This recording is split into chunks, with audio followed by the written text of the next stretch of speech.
les principaux défis qui se posent au territoire méditerranéen aujourd'hui, c'est précisément la vitesse des mutations. La vitesse des mutations, que ce soit sur l'accroissement démographique, l'urbanisation de cette population méditerranéenne, le fait qu'elle vive de plus en plus sur le littoral méditerranéen, ça pose un certain nombre de questions. L'échelle territoriale des territoires urbains ne cesse de s'amplifier. L'empreinte environnementale de ces territoires urbains ne cesse d'avoir un impact très très fort sur l'environnement. À partir de là, naturellement, il y a un certain nombre de questions et de problèmes qui se posent.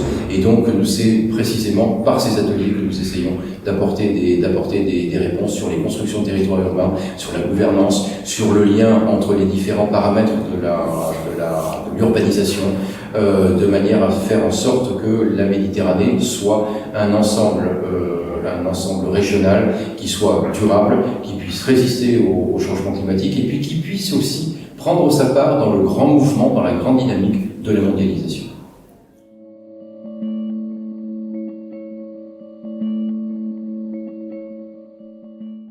Je crois que l'une des grandes vertus du Nexus, d'abord, c'est de rassembler trois paramètres qui sont vitaux dans le cadre des réflexions et des politiques publiques qui sont menées sur les territoires urbains en Méditerranée. Vous avez cité l'eau, l'énergie et l'agriculture, l'alimentation, donc, qui sont des éléments absolument fondamentaux pour la vie d'une collectivité humaine qui se trouve sur un territoire urbain donné.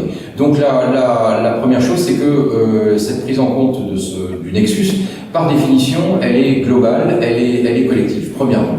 Deuxièmement, elle consiste à définir quelles sont les interconnexions entre ces trois paramètres qui sont importants et comment optimiser leur application sur un territoire.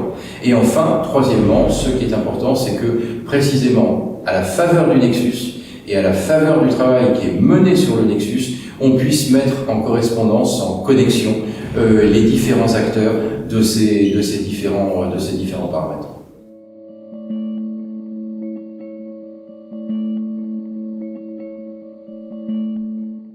Écoutez, à titre personnel, je suis vraiment très très satisfait de cette expérience. C'est la première fois que la VITEM organise cet atelier. Il y en aura naturellement d'autres. Quel est notre objectif?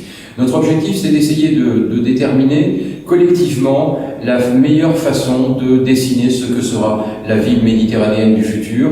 Une ville méditerranéenne qui sera en capacité de résister à tous les grands défis environnementaux qui se posent en Méditerranée, qui est le territoire le plus dégradé de la planète, sur le plan environnemental, et qui permettra de faire avancer la prise de conscience de ces mutations qui se déroulent sous nos yeux en Méditerranée, premièrement, et de faire avancer également des éléments de solution qui soient connectés les uns aux autres, parce que tout se tient, et dans ce cadre-là, de faire avancer aussi le thème de la gouvernance territoriale en Méditerranée, et également le thème de la coopération en Méditerranée, parce que je serais tenté de dire que nous sommes tous, au nord, au sud, dans tous les coins de la Méditerranée, nous sommes dans le même bateau, et si nous voulons survivre tous ensemble, et je pense en particulier aux générations futures, eh bien la coopération sera absolument indispensable. C'est ce que nous essayons de faire. Nous avons tenu ce premier atelier ici à Marseille de la VITEM, nous en tiendrons d'autres prochainement. Il y a un sujet en particulier qui est transversal et multi-acteur et multi-entrée, qui est celui de